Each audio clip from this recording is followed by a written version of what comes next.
Salam alaikum et bienvenue dans la Minute Infographie présentée par l'agence Fada. Moi c'est Farah Doudou, elle c'est toujours Zara et aujourd'hui on va créer ensemble un visuel typographique simple mais créatif. C'est parti. Comme d'habitude, vous trouverez les documents et la police à télécharger dans le lien ci-dessous via le Drive. Aujourd'hui, nous allons voir comment réussir ce résultat à partir de cette photo. Donc en gros, on va taper du texte, le masquer et le cadrer, enfin cadrer plutôt la photo, voilà, pour se recentrer sur l'essentiel. Alors la police c'est Opificio Light Rounded, donc à télécharger en cliquant dessus. Nous on va ouvrir le clic 3, ouvrir avec Photoshop. Excellent.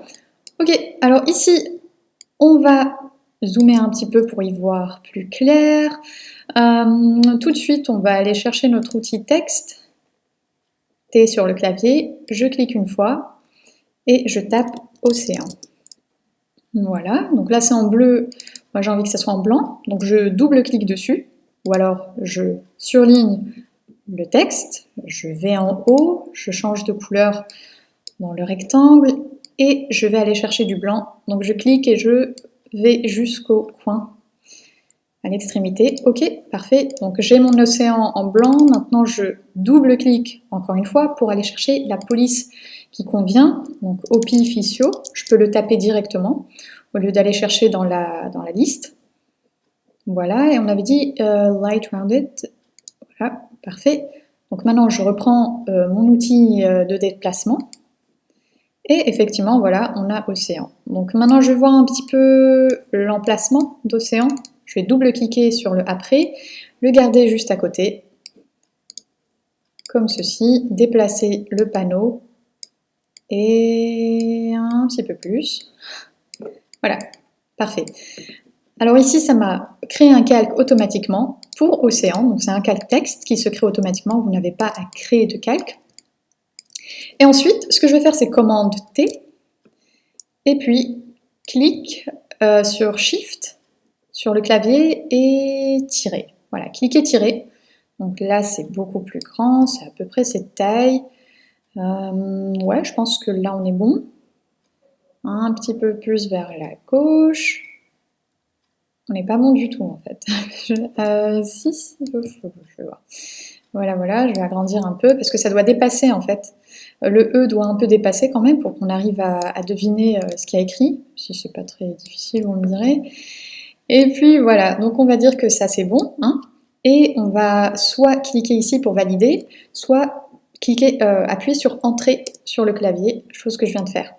Parfait, donc maintenant ce qu'on va faire au niveau des calques pour masquer cet endroit-là, je viens de fermer mon panneau des calques, si vous l'avez fermé et que vous ne le retrouvez plus, c'est pas grave, fenêtre ou window, layers ou calque. Voilà, je l'ai récupéré, je voulais juste faire... Bon. Ah mince. Ok, j'ai pas besoin de glyphes, merci, au revoir. Je vais juste déplacer ce petit... Voilà, parfait. Ensuite, ici, ce que je vais faire par contre, c'est venir créer un masque. Donc ça n'est pas donné avec le calque texte. Voilà, donc le masque, en gros, c'est un rectangle blanc qui permet de masquer les endroits de la photo, en fait. Alors, vu que c'est un masque blanc, la logique veut qu'on va utiliser du noir pour masquer ce qu'on ne veut pas. Pour ce faire, je vais prendre le pinceau, l'outil pinceau, B sur le clavier, je vais zoomer un peu, voilà, et je suis sûre d'avoir du noir à 100% d'opacité et 100% de flux.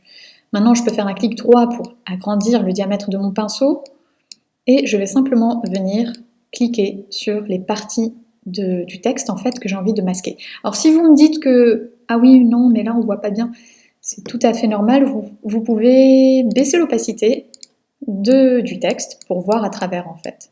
Maintenant vous voyez mieux, du coup vous pouvez venir et vous appliquer là-dessus et bien sûr toujours en variant l'épaisseur du pinceau, ça c'est plus simple, surtout plus précis. Ok, donc là je remets l'opacité à 100%, je vais m'occuper de cet endroit-là. Bon là je devine que voilà, la méduse, elle s'arrête ici. Ici pareil, donc le but c'est bien évidemment d'avoir le texte en tout cas de donner l'impression que le texte est derrière la méduse. Donc là encore une fois, je vais, voilà. Là je suis pas trop sûre par contre, donc je vais baisser un peu l'opacité. Ah oui, d'accord, bon, c'est juste ici. Bien sûr, vous pourrez toujours affiner ça ensuite. Et voilà, boum, on a une illusion du texte qui est derrière la méduse. Bon, bien sûr, ça c'est un exercice simple, hein, c'est vraiment pour vous montrer un petit peu les possibilités. Alors, pas vraiment en une minute, un petit peu plus, mais donc ça, vous pouvez l'appliquer en fait à d'autres exemples, bien évidemment. Parfait, donc maintenant j'ai mon texte avec le masque, vous pouvez voir les endroits noirs en fait, c'est là où on a masqué, là où on a effacé le texte. Et bien sûr, si vous voulez le récupérer parce que vous en avez trop enlevé, eh ben, il y a juste à cliquer sur les deux flèches ici pour permuter, pour reprendre le blanc, tout simplement, reprendre le pinceau. Et maintenant, vu que vous êtes avec du blanc et vous cliquez, vous récupérez en fait, vous démasquez ce que vous avez masqué. Et boum, comme par magie. Donc commande Z ou CTRL Z sur Windows pour retourner en arrière.